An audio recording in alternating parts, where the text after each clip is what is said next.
Chapter 3 Faith. Visualizing and believing in the attainment of desire. In this chapter, Napoleon Hill highlights that thoughts, when combined with emotion, become a powerful magnetic force. These emotion-charged thoughts attract similar thoughts and opportunities from the universe. Hill argues that faith isn't just belief, it's belief infused with emotion. This emotional intensity strengthens the impact of thoughts, drawing in circumstances that align with them. So what he's saying in this chapter is that what you believe and what you apply emotion to has the ability to influence your subconscious mind. And the things that you allow into your life and your mind will direct you without you even noticing. So, for an example, on my journey towards success, I used to work at a hardware store selling screws and cleaning chemicals to tradies and people doing DIY at home. And for a large part of the day, I was listening to their radio and kind of just chatting shit with the other employees in the store. It was a simple job and it paid the bills, but it took a lot of my time away from my purpose. And I noticed over the years, my self-awareness picked up. I was starting to behave and act in accordance with the retail worker.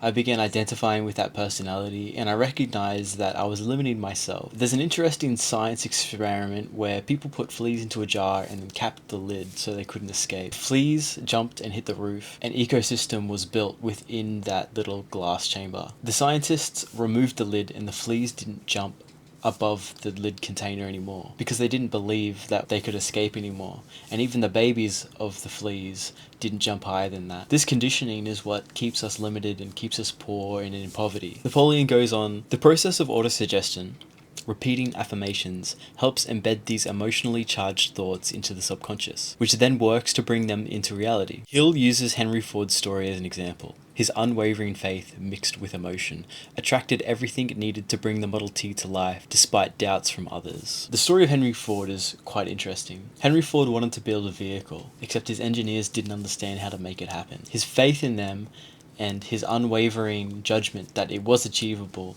is what led him to his success. One of the beliefs that he had is that he would belt the world with roads for his Model T, and one of the challenges that they had to overcome was building a V8 engine. For years, Henry Ford experienced massive failure. His engineers couldn't design an engine with 8 cylinders. Eventually, after many testing, they created a V-shaped engine that enabled them to maximize energy within the engine itself. Through these thousands of failures, Henry Ford accepted that there were just stepping stones, and he took away the failures as information to use as reference material to further their development process. Hill goes on to write a self-confidence formula, and we'll read it together. Affirm your ability to succeed. I know that I have the ability to achieve the object of my definite purpose in life. Therefore, I demand of myself persistent, continuous action toward its attainment, and I here and now promise to render such action. This entire self-confidence formula is to reprogram our inner beliefs so that we begin to act with a state of mind that directs our attention to understanding that everything we go through, we develop ourselves. Whether it be failure or success, we continue to improve. Definite purpose and plan.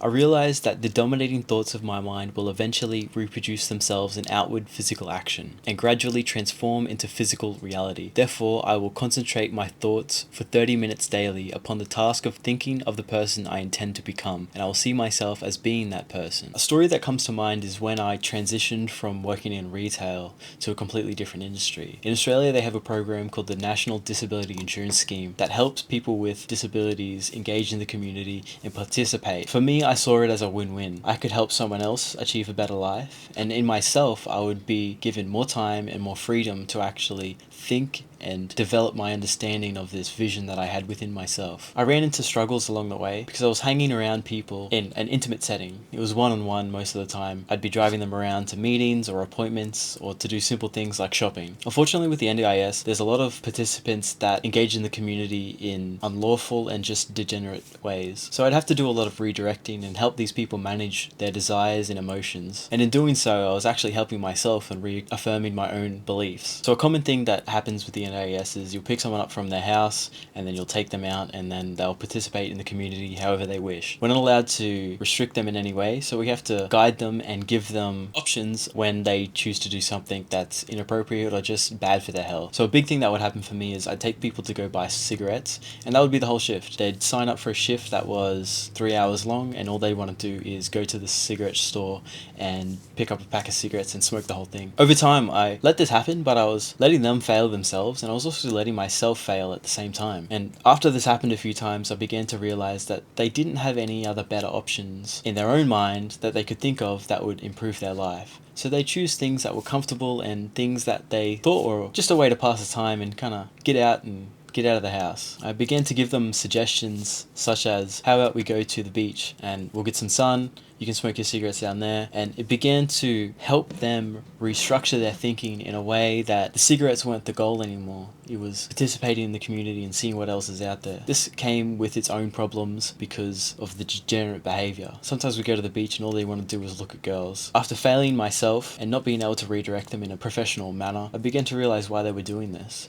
It wasn't because they were degenerates and they just wanted to look at naked girls. It was because they didn't understand how to go up and talk to them. They didn't have the self-confidence to go speak to them, and they didn't understand what's an appropriate behaviour and what's an inappropriate behaviour. So for the example, I'd take them down to the beach, they'd smoke their cigarettes, and then they start talking about, oh, look at her, look at how good she looks. And then I would interrupt their sentence by saying, well, if you like her so much, have you ever thought about going and talking to them? And a lot of them would deflate their own thinking and say, nah, they wouldn't go after someone like me. When reality is, they don't even know who this person is. They don't know their backstory, they don't know where they came from, and they don't understand that another person's thinking isn't the same as your own. Hill's third point is, commit to your desire and belief. I know through the principles of self-suggestion, any desire that I persistently hold in my mind will eventually seek expression through some practical means of attaining the object of that desire. Therefore, I will devote 10 minutes daily to demanding of myself the development of self-confidence. And something like this, in theory, seems simple, but the actual application of it is quite difficult, because we're not only fighting with insecurities and anxieties, we're also fighting to understand what the appropriate thing to do is. So for myself, I have a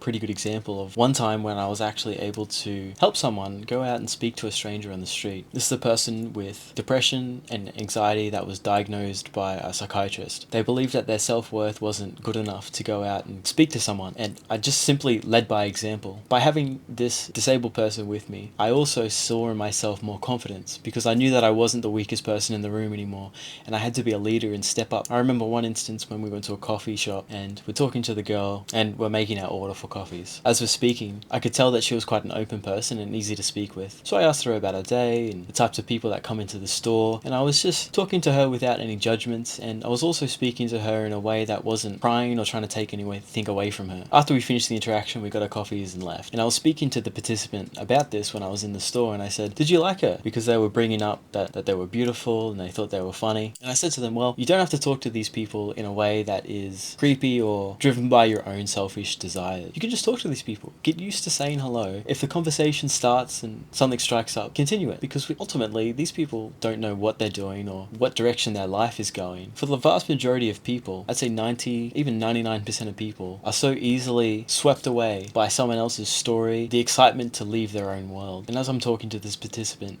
we came to the conclusion that it's not a bad thing to go up to someone and say hello. And for them, that was a major development in their own personal character. Napoleon's fourth point is to form a clear vision of your goal. I've clearly written down a description of my major definite purpose in life, and I will never stop until I've developed sufficient self-confidence to attain that purpose. For myself, I've failed many businesses. I've tried to be a mushroom farmer, I've tried to open an electronics store, I've tried to start a personal brand, I've tried to start up an events business, and I've failed many times. For me, I was always dedicated and persistent in developing myself to a point where these things wouldn't challenge me anymore. I began to attack my problems, and one of the ways I would attack them is to write down a business plan, informal document, either on the computer or on some paper, and just begin to get a grip on some of the points and challenges that I'll overcome. And I'd spend time to visualize what I was actually doing and some of the problems I would encounter, and then I'd go out and then test and re-evaluate what happened, what worked, and what didn't work. And for myself, I began to develop this mindset that a failure isn't the end of the world. It's a lesson to learn from. One of my successful business is dropshipping online. Part of that dropshipping journey is I had to spend money just to learn about what my audiences wanted and what content they wanted to see that would drive sales. In the beginning, I was spending all this money on ads and creative, and I wasn't getting anywhere. And I felt deflated, and it felt like I wasn't good enough, and I wasn't developing myself in a way that was actually congruent with success. But upon reevaluating my results and the metrics that social media records, I was looking at what I was doing and then testing it with products that were successful. And I began to recognize that what I was doing wasn't actually what the audience wanted, it was what I wanted. I was getting in the way of my own goals because of my own selfishness. What I want isn't exactly the same as what you want. And that's what separates people who are successful from people who are weak. This clear vision of what I want began as an idea. I put it onto paper and it became reality, and then I went out and acted upon it to achieve something. His final point in the success formula is, I fully realize that no wealth or position can long endure unless built upon truth and justice. Therefore, I will engage in no transaction which does not benefit all whom it affects. I will succeed by attracting to myself the forces I wish to use and the cooperation of other people. There's a really good story I heard that was about the grasshopper and the ants. All through summer, the grasshoppers played their violins and sung their songs and enjoyed the fruits of the summer, and the ants, on the other hand, went out, collected seeds and grains and stockpiled them for the winter, because they knew that the seasons change. Preparation sets us up for a success in the long run. Winter finally came, and the grasshoppers experienced famine, but the kindness of the ants is that they shared their grains and seeds with the grasshoppers, and they were able to endure the harsh, cold climate of the winter. And what this story is demonstrating is that we need to prepare ourselves. We have to go out and find things and people that benefit our lives, and we have to offer them something in return. Another thing Think and Grow Rich teaches us is there is a balance in life that we have to transact with. You can't get anything for free. You have to stake something from your own personal world to achieve something in the outside world. If you look at anyone who's successful, a restaurant owner, a businessman in e-commerce, Jeff Bezos, Elon Musk, they're building something that benefits other people. The restaurant owner provides delicious meals, prices that consumers are willing to pay. This delicate balance in our ecosystem and economy is what helps us to extract profit and build our own success. We need other people in our lives so we can develop ourselves and find purpose and meaning from it. And what that means is someone like Jeff Bezos built a website to sell books because he believed in education and helping other people with